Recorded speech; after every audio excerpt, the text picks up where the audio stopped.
Hello, everyone. I'm your host, Chris Sands. Today, I'm joined by PJ Sullivan, one of the founders of Wet City. Thanks for joining me, PJ. Yeah, my pleasure. Thanks for having me. This has been long in the making. We've had lots of emails back and forth. Me having, I don't even remember why I had to reschedule at one point, but so thank you for being understanding about that. I'm excited to talk to you. Yeah, I mean, part of that's my fault too. It's a weird time right now, and a lot on our plate, and just personal stuff like having two young children, a 1-year-old and a 3-year-old. Things get shuffled around real easy. It's best just push all the blame onto me. It's easier for you. Okay, it's your fault. So it's you and your brother, correct? Mm-hmm. Is there anyone else, or is it the two of you that? Besides our awesome staff, yeah, it's just my brother and I. No investors, anything like that. It's a tiny operation. And you did not open as a brewery, correctly? Is that correct? Or well, it was the plan the whole time to be a brewery, but getting through all the red tape, Baltimore, permits, licensing, all that fun stuff took us a while to get all that set up. So we were a craft beer bar while that was happening.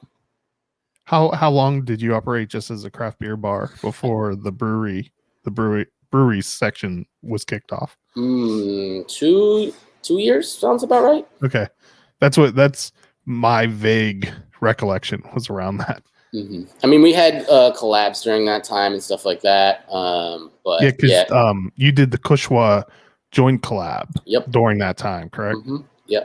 That was a phenomenal beer. I really enjoyed that one. That was one of my favorite as well. Should make that again. It is. Okay, good. No spoilers though.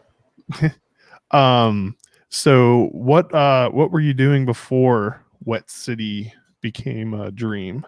So I still operate it just on a much smaller scale. I have a graphic design company called Hardly Square. So I opened that in 2005. Just a couple designers and developers. Did a bunch of fun projects in the community, even big projects for Fortune 500 companies. A lot of e-learning, digital training, stuff like that. But did a lot of brands for a lot of cool restaurants and saw that they were having a lot of fun. So, and my brother is in the industry, the bar manager, home brewer, did a lot of consulting for cocktail programs, things like that. And it's always been a dream of ours. We just wanted to take our time, set it up right. We're about organic, slow growth. No investors, nothing like that. So you're a serial entrepreneur, as they say. Yeah, actually, I guess so. Ever since I was little, I was always focused on that, even to the point going to the construction sites and asking all the construction workers for their cans and taking garbage bags full of cans to the local grocery store that would get the deposits and get my human characters and stuff like that. So you had the hustle from very early on. Yeah, I think so. It's not my fault.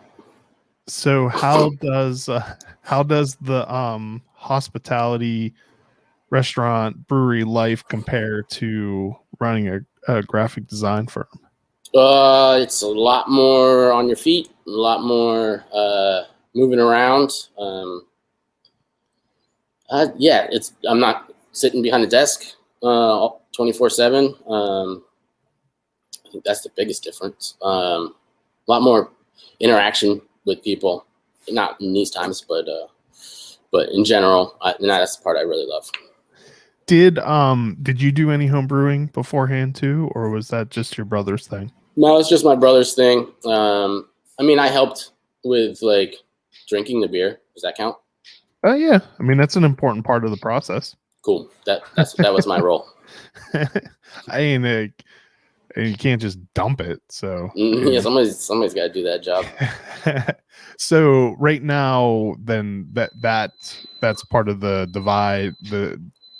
division of labor. Kind of your brother does all the brewing stuff, and then do you focus on like the restaurant and front of house more type things? Yeah, so he's the brewer solo right now. We're hiring, by the way, so hit us up if you're looking for a lead brewer job.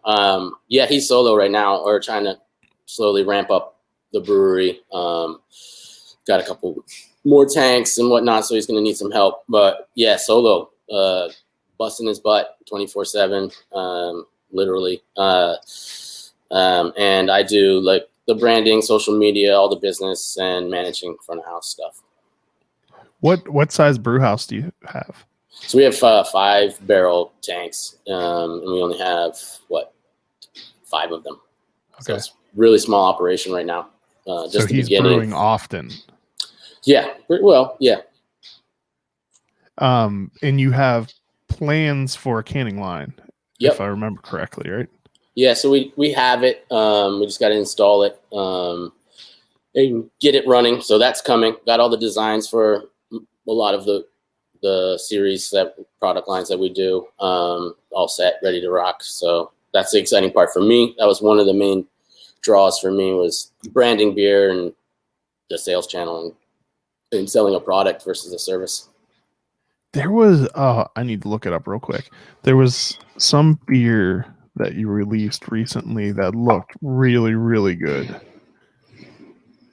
So does your brother do all of the everything to do with beer, or are you helping out with like ideas for flavors and the types of beers to do, or do you just leave that all up to your brother? No, yeah, I help with that stuff.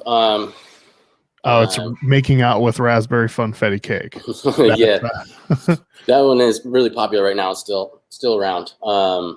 Yeah, so those dessert sours are like the most popular beers we sell, and I think that's pretty common. Yeah, because they're not beer.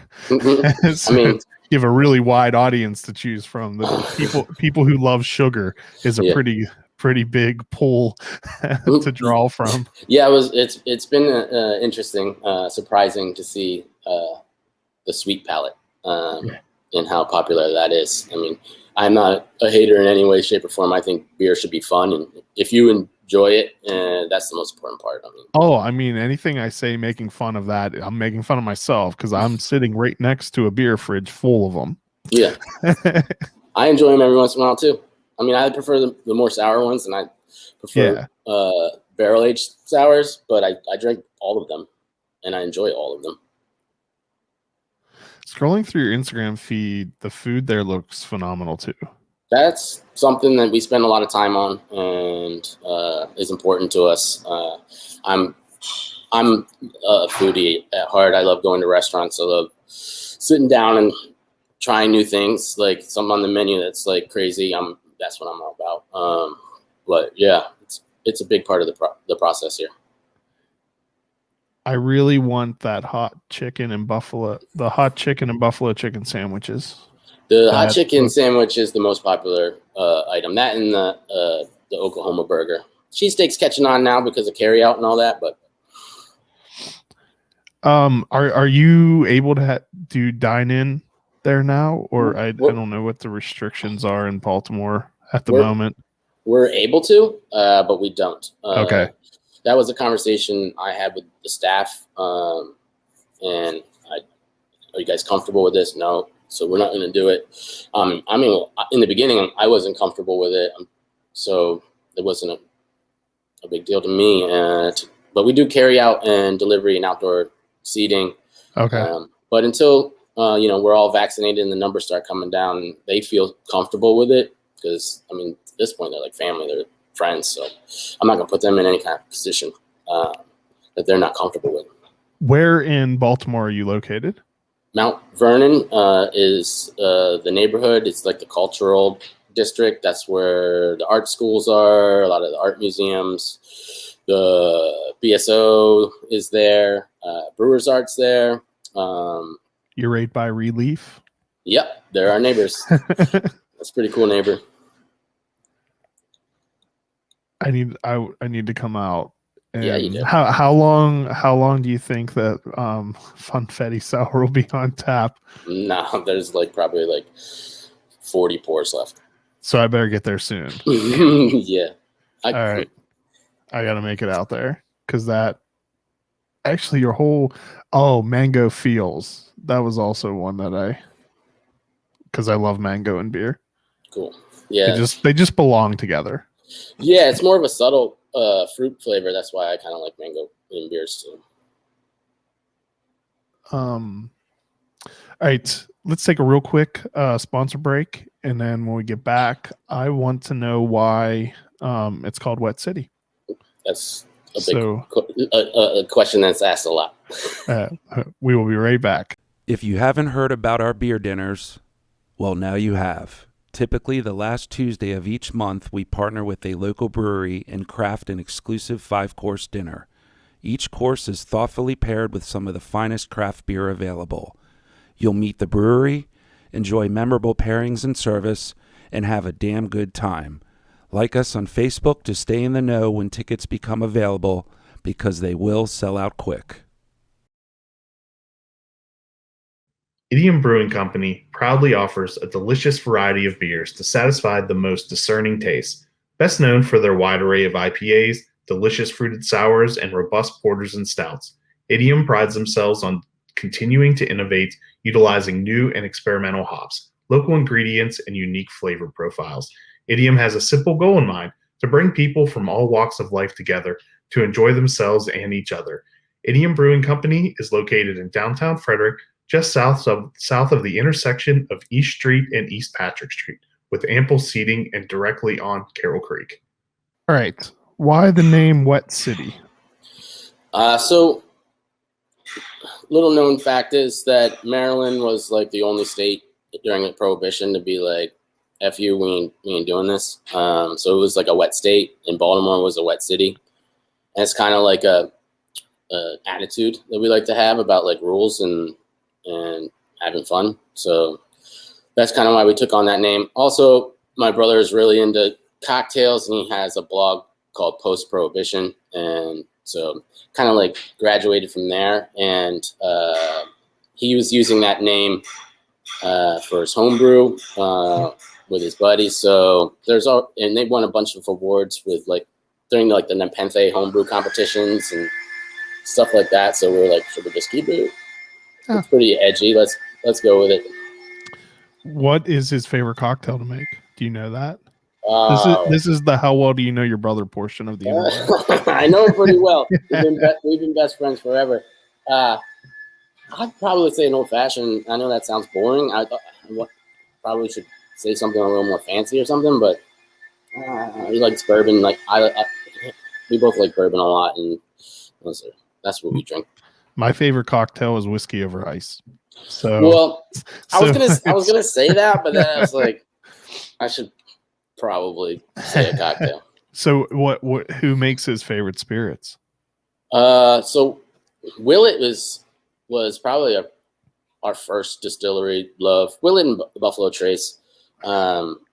We went down there and toured like all the distilleries one time, and just fell in love with Willett because of how it's operated. It's like a smaller family-run operation, kind of like what we got going on here, and you could like actually like touch stuff and the distillers were like really, really friendly and cool, and it was like family operated. So we were like, hey, can we do a video here? We'll do it for free if you give us free run of like the grounds. And that was like a day in heaven. We were like all through the rick houses, and like we got up at like 3 a.m, like caught like the fog rolling in with like track cameras and stuff. And we're like, this is the life. And it was really cool. Where can that video be found? I think it's probably still on Vimeo, and maybe it's probably on his blog, postprohibition.com. All right, probably find it there. I need to look that up. That's some old stuff, man. He's gonna be like, "Why are you telling people about that?" But whatever. So was that done like through your other company? Yeah. So you do that. You have the we had interns and whatnot, so they were always looking for things to do. So I was like, let's put together a cocktail blog, because we were doing like cocktail event nights, like pop-ups in places and all kinds of crazy stuff like that for a while. And it was helpful for like our cocktail program here and stuff. So like right now we had to do like a heel turn on like delivery and whatnot. So our cocktails they changed. Like we have them now in like these fun like snowmen and like shark cups and like flamingo cups and stuff like that, so people can like take them to go and bounce. And like we had like freezy pops and all kinds of stuff, man. Those things were popular. So yeah, because at one time it was really hard to get any kind of containers, right? Oh, for sure. So there's a funny story. We were not being able to get the containers that we wanted to get for the to-go cocktails. Like they loosened up. You can do to-go cocktails. And I was like, that's huge. And I hope they keep that. If you're listening, any legislators, keep that going. And we ran out of stuff for our slushy, like containers for our slushy. And Scott, our bar manager, Scott Jones, one of the awesomest dudes you'll ever meet, was at Mom's grocery store, because he's like a health foodie guy. And he saw these like honey bears that you can, get honey and like, if you fill them, then you could buy them for like, 40 cents or something like that, empty. He was like, dude, these are the same size as the containers. You want me to get them? I was like, we have no choice. So I was like, I think I remember seeing those posted is how you were selling. Yeah. And so we poured them into those, and then like, they blew up on Instagram. Like everyone's like, look at these bears, these slushy bears, and like adding us and stuff. I was like, wait, this worked. And then I was like, let's see what other kind of cups we can find. Sharks for our tiki cocktails, because all our tiki cocktails are like shark themed. Yeah. So that was like a walked into a genius idea by accident. But I love that though, that you recognized that you were onto something and then just leaned into it and kept going. Yeah. Successfully. I mean, yeah, that was a no-brainer. So yeah, I remember seeing the little bear thing now. I think they're onto us now because we can't get them anymore. We were like wiping out moms. They're like, we can't sell our honey.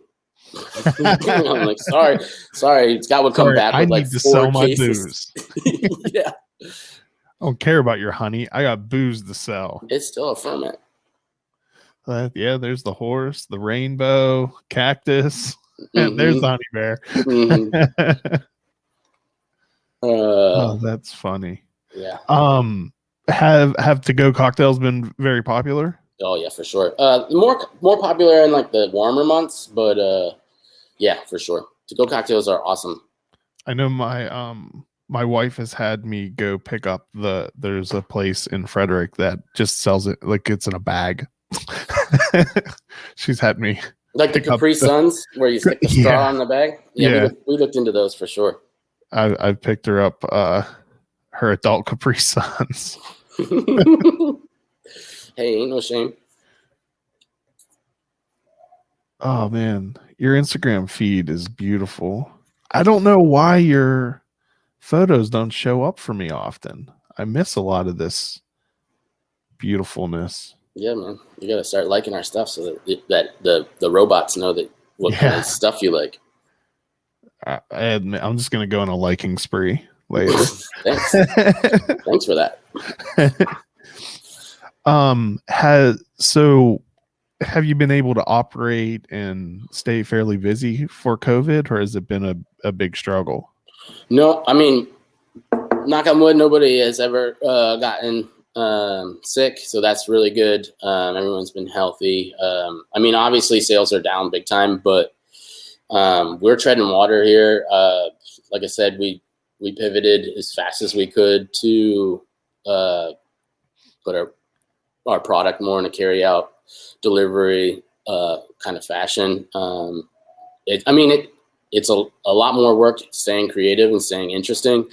But it's actually like trying to see the good in this. It's taught us a lot of stuff about what what works and new things that we can do once we open back up.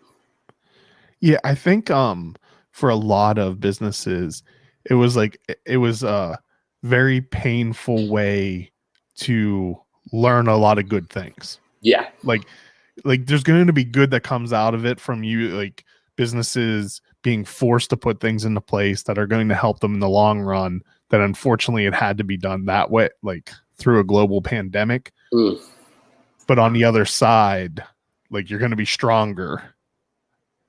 Yeah, I definitely think we're going to be stronger. I mean, like I said, we've learned a lot of stuff. It's forced Josh to ramp up the brewery faster than he probably would have. And like, would you have invested in a canning line already? No, probably not. But I mean, obviously should have.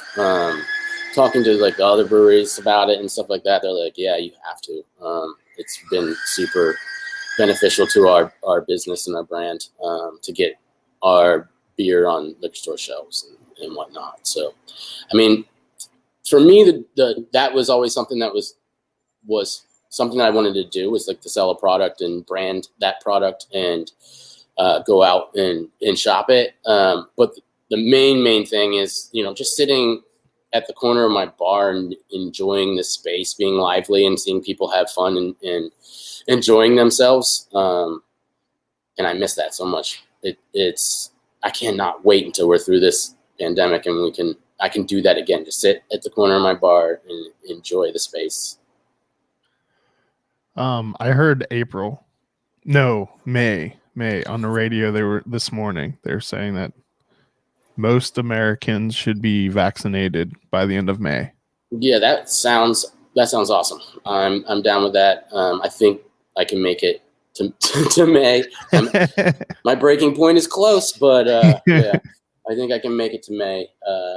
April will be better. But yeah, if everyone's vaccinated and the numbers drop, we'll probably be opening our space up.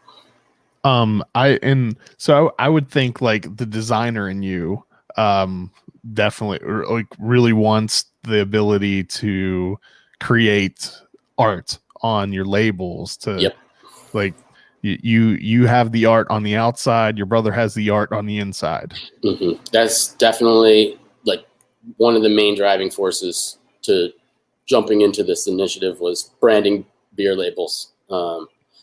Naming things is hard. That's been a labor of love, but just designing the labels and working with creatives has always been brainstorming and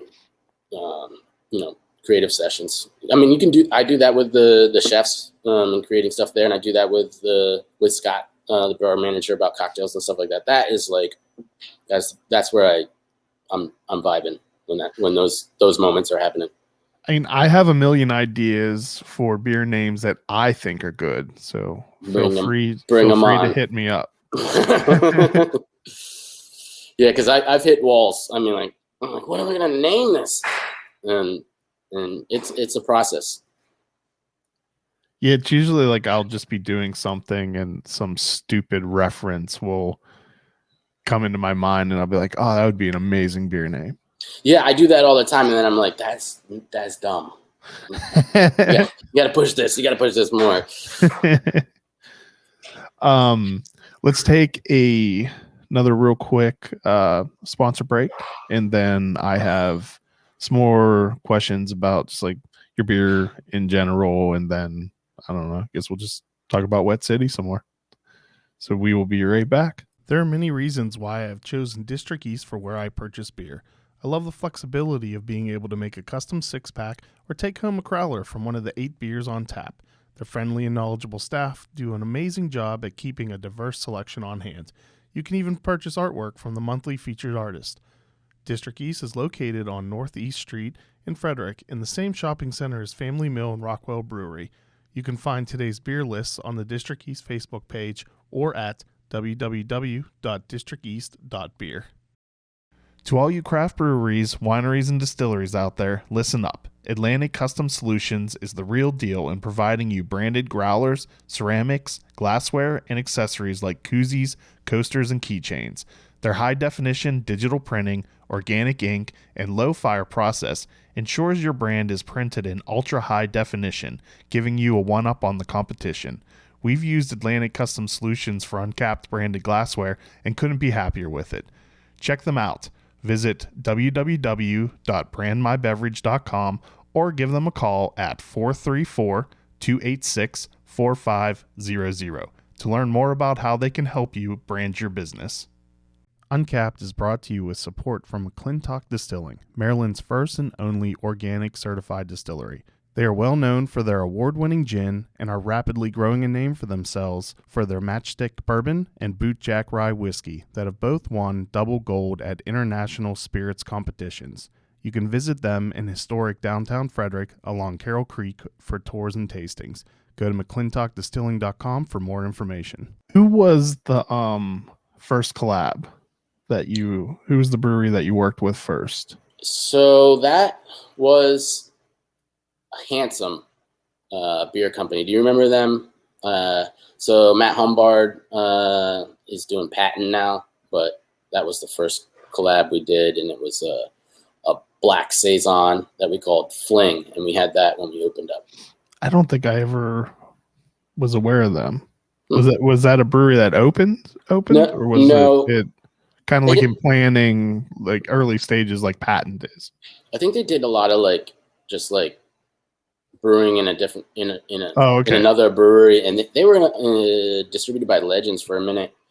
And Patent's, I think, don't quote me on this. I don't want to say what they're doing. I think they're looking for a space now. Okay. Matt's on Milk the Funk podcast. Yes. And there's also a Star Wars one he does too, I think, isn't there? That would not surprise me. I've never met him in person, but I follow his stuff. But you did the one with Kushwa pretty early on too, right? Yep. That might have been our second one. That was our first that was in cans. That was a joint effort. It was called Joint. We designed that label. And I mean, the Kushwa guys are awesome. They're super nice. We went up there, tried their beers. We're like, oh man, this beer is really good. And they were there, and we just started talking. These guys are super nice, and boom, it just happened like that. That was a great beer. Yeah, I love that beer.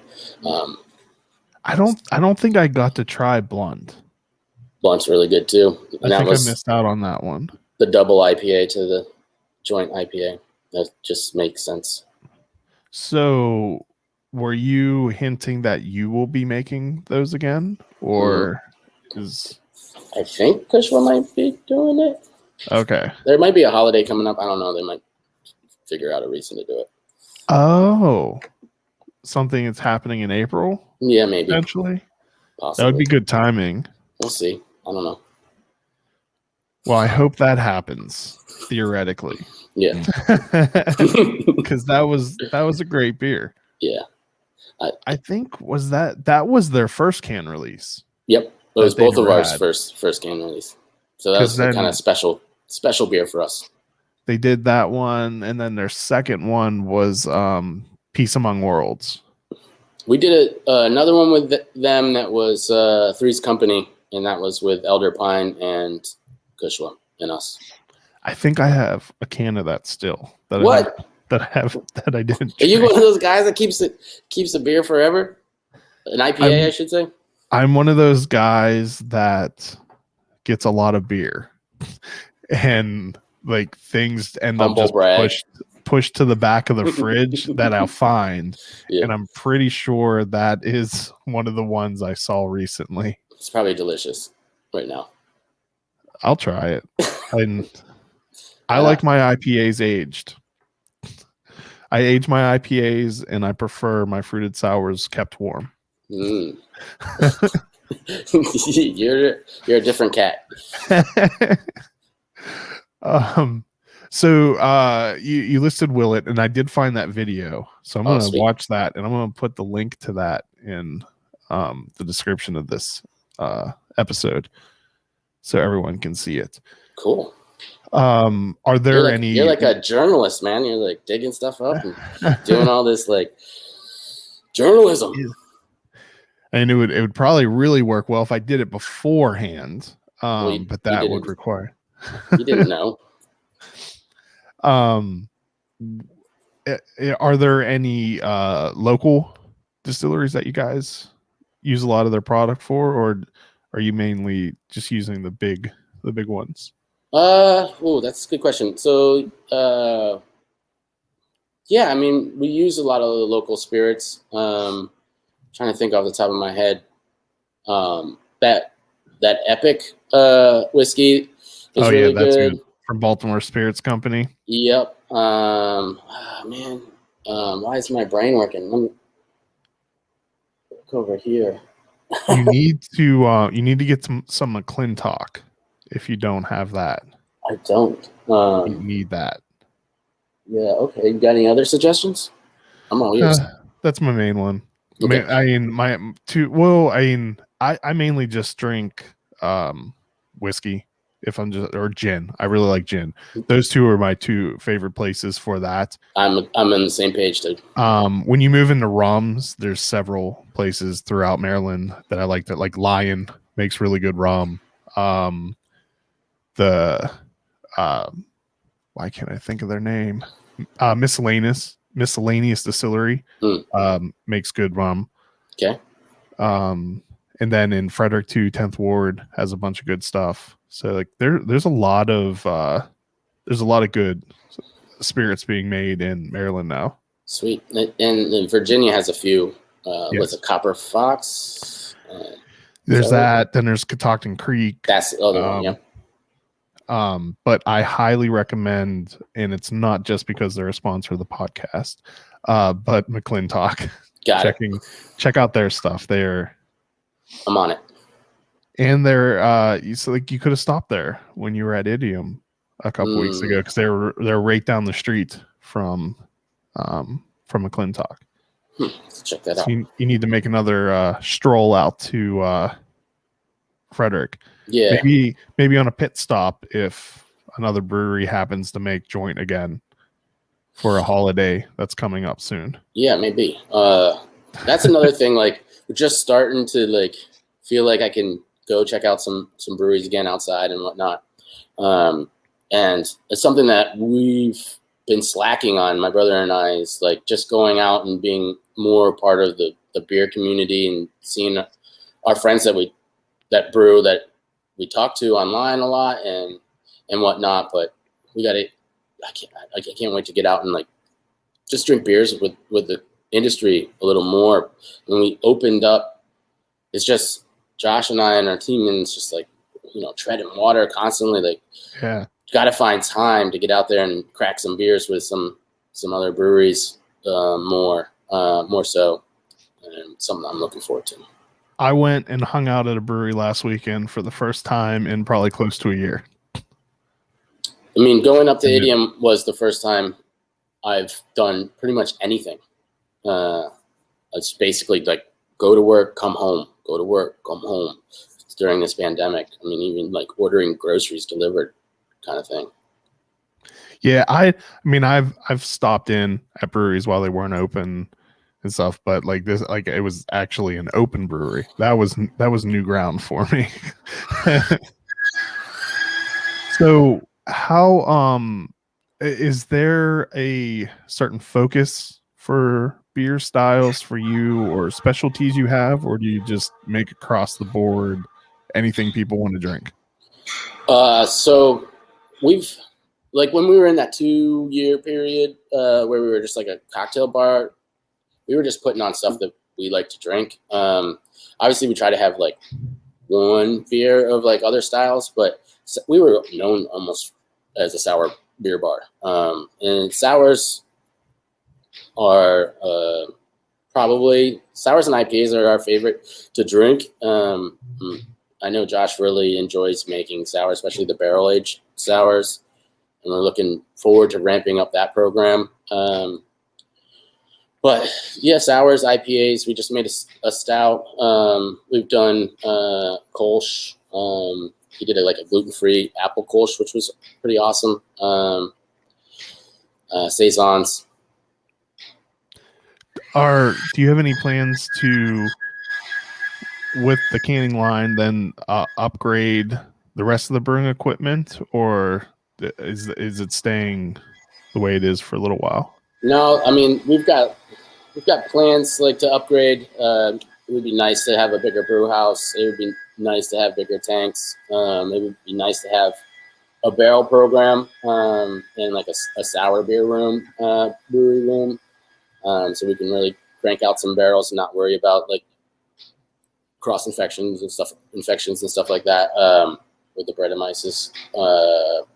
And I mean, long term, like 10-year goal or 10+ year dream, I guess, instead of goal, like a dream would be to have a farm brewery with like an orchard, so we can use the fruit and possibly even have animals to like put to our for our restaurant. Sorry, that's like the big dream. We'll see if we ever get there, but there's it's a good thing that Maryland has a lot of agriculture land, because the number of like brewery owners or aspiring brewery owners that want to have a farm brewery is a very long list. mm-hmm. So I think at some point Maryland may just be farm breweries.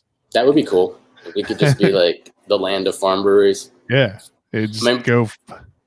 My brother's really brewery into like farmhouse hours and permaculture and like check out this YouTube video, this permaculture. This. I'm like, yeah, that's cool. Let's do that.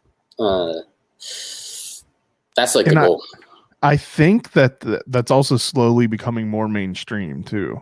Like it was definitely much more of a niche style, and there was a smaller pool of people who were into it. But I wonder if it's even maybe the kettle sours have kind of maybe become a gateway for that. Like it, gets people kind of that taste of sour and used to it, and then they move up to the real ones. I think you're right. The kettle sour has been a gateway for what I've seen, like running the bar program here. Is the kettle sour has been a gateway for people that don't drink beer. Like a couple will come in and only one of them will like beer and the other one will like wine or something like that, or cocktails. And I've seen it where I've even done it myself. But like the person that doesn't like beer, I'd be like, try this raspberry kettle sour or something like that, and they're like, this doesn't taste like beer. And then next week they're in here trying the blueberry one, and then the next week they're in here, and then after a year they're like, you got any of that like that barrel aged stuff that you're talking about? I'm like, man, you can see like this journey of their their palate and where it goes. So I think that was like a gateway opening to a different market for the beer industry. A lot of people are very negative on fruited sours and hazies, and like there's too many of them. But I think it's a good thing for craft beer for that very reason. It pulls more people in. For sure. I agree. Even if they just stay and they don't go any further, at least they're still going to breweries and buying those beers. Right. Yeah. And like I said earlier, I mean, I think beer is all about fun. Like, cool, be a traditionalist and have a bunch of rules if you want, but I don't. My only rule is, do you like it and you enjoying it and it brings you joy, then drink it. Yeah, I'm in complete agreement. I've always said that to me, craft beer is just, it's supposed to be fun. Yeah. That's why when people get big on like criticizing breweries for gimmicks, or I mean, unless it's just something completely outlandish, I have no problem with it. Like if it puts a smile on my face and I think it's funny a little bit, like, so what? You had fun. Yeah. Like it's beer. Yeah. Laugh a little bit, people. Yeah, exactly. And like I don't know if you saw like when was a Bon Appetit picked up our one of our cocktails, and like this is the cocktail of the summer, which was crazy that happened. And it was like an ironic joke. It was one of our first cocktails. It was basically like a riff on a Aperol spritz, and it's you know, an Aperol spritz is like champagne, lemon, and Aperol, right? So we removed the champagne element and replaced it with a champagne of beers, and build it right into the Miller High Life bottle. Nice. So it's like an Aperol lemon Miller High Life, and they picked that up, and that was just like a joke, like to be funny, like don't take yourself so seriously, like just have one of these, you know, like have a good time. And now it's like a cult following. It's weird. That's funny. Yeah, Well, like I mean- why did that get so successful? Like why was that like? Why is that what I get the ats from on Instagram? Like somebody in freaking Chicago has it on their menu. It's like, what? Wow. But I mean, that is why it's near impossible to engineer something to go viral. Yeah. Because it never makes sense. Anything that you think it like deliberately to do, like this is going to get a bunch of attention, it's going to go viral. No one's going to care. Yeah. But if you do it intentional, then yeah, that's not working. Yeah. You got to be genuine about stuff and like really love what you're doing and like it yourself. But then throw a cocktail in a Miller High Life bottle, and people were you get all the attention you want. It's crazy. Yeah, people make no sense.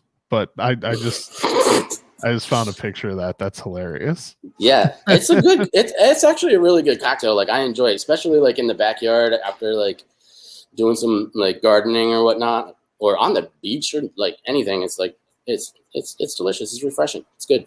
Now, do you pour it into a glass, or do you just chug it straight from the Miller High Life bottle? No, you drink it from the Miller High Life bottle. Okay, that's the joke. But, yeah, I was hoping that was the right answer. I didn't want you to be like trying to get classy and pour it into a cocktail glass. No way. we do class it up sometimes. Like around New Year's, we get those champagne bottle Miller High Lives, and then we do like bottle service. Do you saber it? No. I always wonder about that. Like I've never sabered anything. When I see those videos, I'm like, does glass go in the bottle? Like, are you going to be drinking glass shards? No, like I've watched so many videos. I am fascinated by sabering, and I don't know why I haven't just ordered one from Amazon and tried it, because I want to do that so bad. You don't have a saber? No, but I have a machete. I mean, I think that would work, right? I don't know. I'm not going to be responsible for missing fingers. It's probably not as safe. Nothing seems safe about it. But from my looking into, like, if you were to order a champagne saber off of Amazon, they're not sharpened. They're all just a blunt tip. Oh. So like, I don't know if a sharpened machete would change how it works. Or I think so. Yeah, I just need to run to the liquor store, buy a bottle of champagne tonight, and see what happens. That sounds like a mess. I'll just put on some like thick gloves and some eye protection and chain mail. It's like the whole Walter White suit. Yeah. But like the first time I ever saw sabering, I became like almost obsessed with it, and I don't know why I haven't tried it yet. Yeah, man. Why aren't you living your best life? I need to get. Well, I tried to. I can't remember. So there, Uncapped used to be a magazine also, and for one of the articles, I can't remember what it was about, but like the writer had written about sabering, and I was like, all right, we have to have a photo of that. And they wouldn't, because of safety reasons, they wouldn't allow me to go and take a photo of doing it. Lame. Yeah, seriously. Something about liability and make you sign something or something. I don't know. Yeah, I would have signed something. Yeah, dog. No, I definitely. I mean, you can get cheap champagne, can't you? It can't all be expensive. Yeah. It's what is it like? It's called like Andre or something, isn't it? I don't know. I don't like champagne, so I know nothing about it other than that you can do a really cool thing to open the bottle, and I want to do that. Is it just champagne, or can you use like something else? Like, can you do beer? I don't know. I think that there's something. You know, I'm just purely making stuff up, so I'll stop. I will Google that afterwards. Okay. But you've inspired me. I am going to make my sabering dream come true. Do it. I want to see it on Instagram. I want a story. Well, obvious. I mean, it's not worth doing anything if you're not going to post it on social media. Yeah, come on, get the first ones too. Get the fail videos and everything. Yeah. Oh no, I'm going to nail it from the beginning. Mm-hmm. There's a great YouTube channel called the Slow Mo Guys, where they just shoot slow motion video of pretty much everything, and they have one of sabering. So it has the slow motion video of them chopping the tops off. That sounds awesome. I'm gonna do. Can you saber a? This is probably riveting listening. That's another thing about like when we were going through this. I'm like, am I going to be interesting? Like, anybody want to hear me talk? Well, there are a few people that always let me know what they think of each episode, so I'll let you know what the general consensus Anxiety is. inducing. So it does say you can't. There's a Beer Advocate post about how to saber beer, and apparently you do need to use a blunt edge. You can't use a sharpened one. That makes sense. So I need to find a sacrificial beer because it probably won't. Well, here's a video of someone using a chainsaw to open a beer bottle. Whoa. I'm not going to try that one. Nope. Now, is the point for the cork to pop out and not break the bottle? Because the ones I see all the time, it breaks. Yeah, it breaks like if you do it correctly, it actually just, so you hold the bottle and you have to ride the saber down the seam of the glass. So if you look at the bottle, one side of it has a seam down it. You have to ride along that, and then when it hits that rib before the bottle flutes out to the opening, it's supposed to like cause that to break loose. That just it seems like you're gonna get glass shards in the bottle. I don't want to be drinking. It breaks cleanly if you do it correctly. Okay. Now, when I do it, there will probably be glass shards in the bottle, in my hand, and embedded in my chest. Yikes. All right, stay tuned on Instagram for a video of me attempting to saber something. It's gonna be good. All right, so I had an actual question and something to talk to you about, but now I lost it. All that sabering. Yeah. So you're still setting up your canning line, right? It's not ready to go. Yeah, we're still doing that. It's my brother is like solo, so it's between brews. He's trying to hook it all up and get it working efficiently. Like you said, like you saw us, we were down in Idiom. They were kind enough to let us see because we have the same exact machine, and that was super helpful. Thanks, guys, for us to see that. But yeah, it's coming. Do you know what the first beer you're going to can yet, or is it just that it's up in the air when it'll be running? So whatever you have is what's going to get thrown into a can. That's what's going to happen right there. We do a lot of planning around here. I don't know if you've noticed. I do zero planning. So if you go through the planning, then you're just disappointed when it doesn't work that way. So if you just fly by the hip, then you're always happy when it turns out. Plan never works. It always gets broken and you have to fix it and you have to adjust. So you had mentioned distributing earlier. Are you going to have enough that you'll be able to distribute it all, or is it all going to be from the brewery only? So, I mean, I guess that depends. Well, I mean, I would like to get it to a couple choice liquor stores. We do self-distribute to the Wine Source in Hamden occasionally and Lighthouse down in Canton. Right now, they have making out with blackberry pie. So they growler. We sell them kegs and then they growler them. They have a 16 ounce growler can, just like us. So those two liquor stores we already have relationships with, and we don't have a ton of beer. So if it really picks up and we only have enough for in-house, then that's what we'll do. If we need to move some, then we'll move some. I had another question. I lost it. There's too many things flying through my head right now. You're still stuck on savoring, I bet. Yeah, probably. Yeah, I mean, I actually, let's just close this window right now.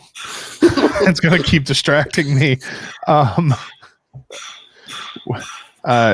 You should bring some out to Frederick. We have some great liquor stores. Okay. I don't know how beneficial that would be for you, but what's your favorite one?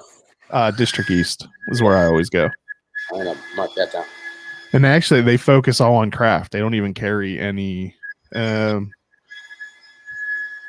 If they have any macro, it's very, very little. But I don't think they have any macro beer. They definitely don't have like cases, like coolers full of it. They're almost all craft beer. That's awesome. Yeah, I mean we're super tiny, so.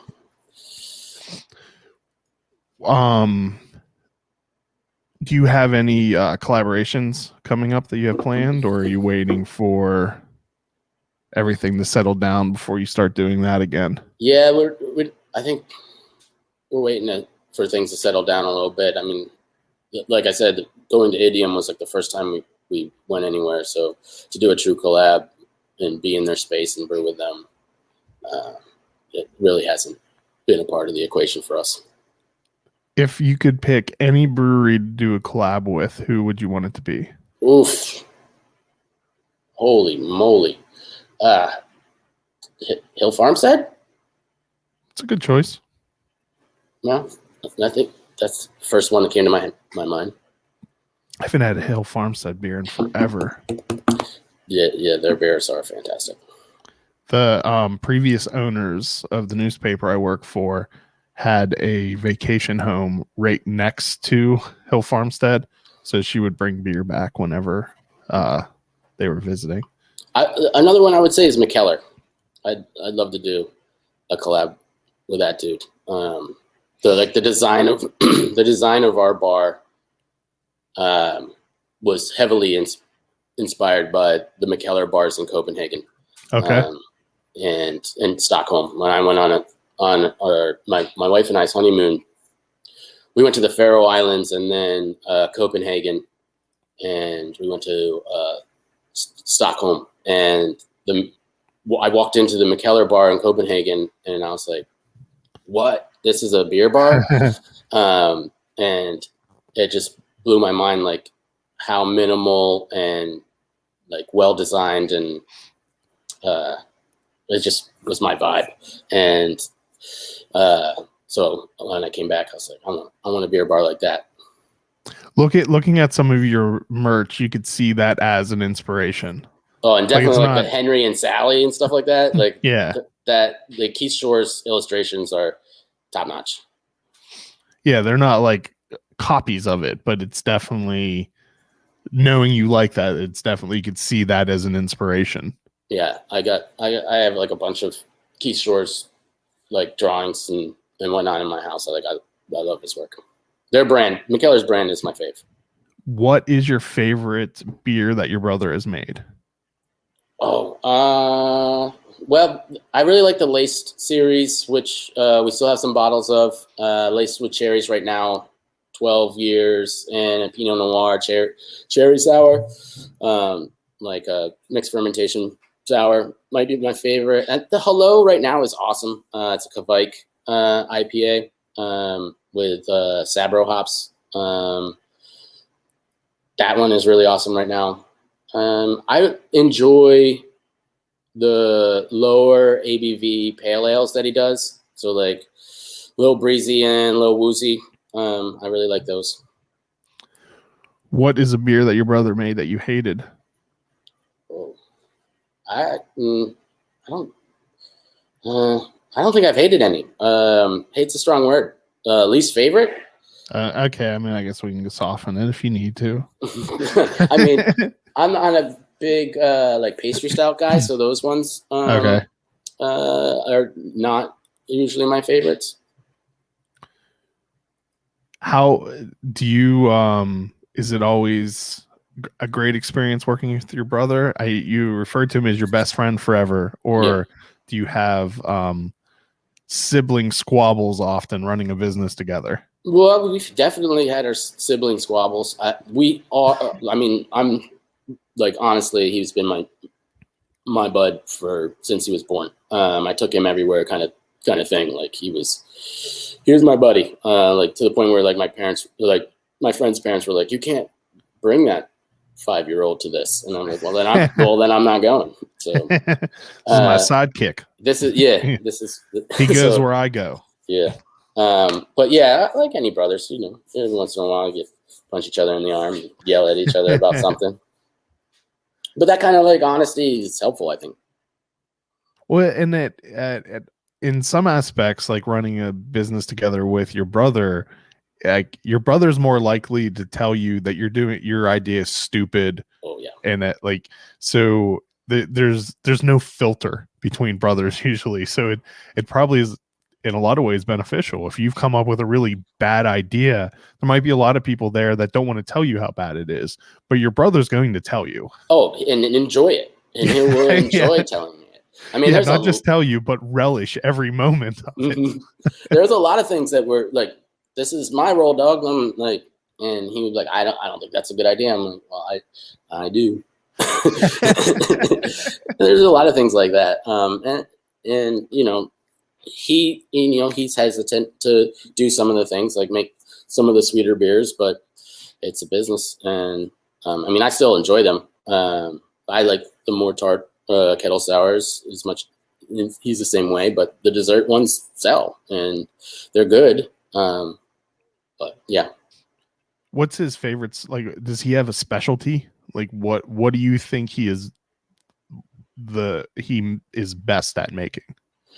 I would say the barrel sours, anything that he sticks in a barrel with some Brettanomyces and sours it for months and months that's his sweet spot. But other than that, like he's always been really good at like recipes and like mixing things. Mm-hmm. As far as like his old school photography degree, mixing chemicals to develop stuff, really into cocktails and mixing spirits and getting the right flavors. His palate is bonkers. Like I think I have a decent, you know, I'm a foodie and I have a decent palate, but his is like next level. Like he tests all the hops and like pours like the hops in like in things and lets them sit in like Miller High Life bottles and stuff like that. And we taste them and he's like, this has got cotton candy, cucumbers, lemongrass. I'm like, what? I'm like, you know what I mean? Like he's one of those kind of dudes. It sounds like you guys really like Miller High Life. That's my favorite macro beer. That and Modelo, I would say Modelo. Well, I feel like Miller High Life is that and Coors Banquet are two very common brewer favorite beers. Yeah, that makes sense. High Life, yes, definitely. I mean, I grew up as a kid drinking, as a child, drinking MGD because that's what my dad drank. So whenever I could snag a sip of that, so maybe that's why I have a Miller thing. We always had Rolling Rock and Milwaukee's Best. Rolling Rock is not bad. I kind of like some Rolling Rock every once in a while. And my dad's really a bourbon guy too, so maybe that's where I got my whiskey bug. But till I was like 12 or so, I thought Dr. Pepper tasted like burning because he would put the Dr. Pepper like right in. I mean the bourbon right into his Dr. Pepper can. Yeah. So I would see it and I'd take a swig and I'd be like, "Oh, this tastes like burning. I hate Dr. Pepper." That's hilarious. Yeah, he was sneaky about that stuff.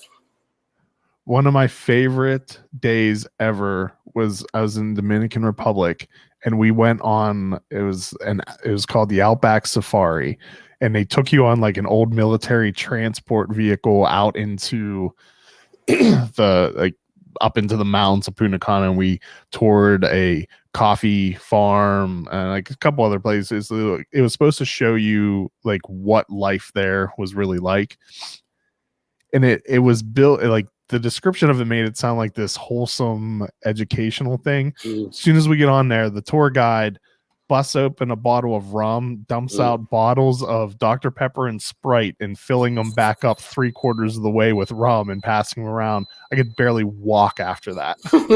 That sounds awesome. So much. It was amazing. That sounds like my kind of tour. Yeah, and then like it was so much fun. I need to go back there when we can travel. Do you have anything coming up that you want to let people know about? No. So I need some kind of selfless plug, huh? Yeah. Just like maybe that our cans are coming soon. So keep an eye out for us in liquor stores. I don't know. Come check us out. Get some carry out, some delivery, or sit outside and enjoy our food, cocktail program, and our beer. What is the best way for people to stay up to date on Wet City happenings? Our Instagram always has new content. I would say that's the best way to keep your finger on what's on the pulse of what's going on here. I'm constantly posting and doing stories and whatnot about what's coming up, what's fresh, and what's new. And that's at wet_city. Correct. Yep. Food's always changing, so I always have fun taking pictures of the new food, something new every week. We keep the staples going, but obviously try to have something new for people and new cocktails, slushies. Our Blinky, our slushie machine's always doing something. Right now, we got the Shamrock Shake slushie. I saw a picture of that too. Do you always have that chicken sandwich? Yeah, that's been since day one. So that's a staple. I will be out to get one of those because that looks delicious. All right, PJ, thank you so much for your time. Enjoyed learning about Wet City. Can't wait to be able to get some more of your beers and cans, and then theoretically get to try Joint again next month. Sweet. If it were to happen. It was fun, man. Thanks. I was nervous about it, but this was actually pretty fun. It's literally just sitting and have a talk. Normally I would have a beer with you, even though virtually, but I've got so much I have to do this afternoon. I thought it best not to do some midday drinking. Yeah. Well, when everything opens up, hit me up and we'll sit at the end at the bar in my little corner spot, and we'll share a beer and watch the space. That sounds good. I will definitely do that. Cool. But thank you so much for your time, and thank you everyone for watching and listening. Cheers. Bye. Thanks.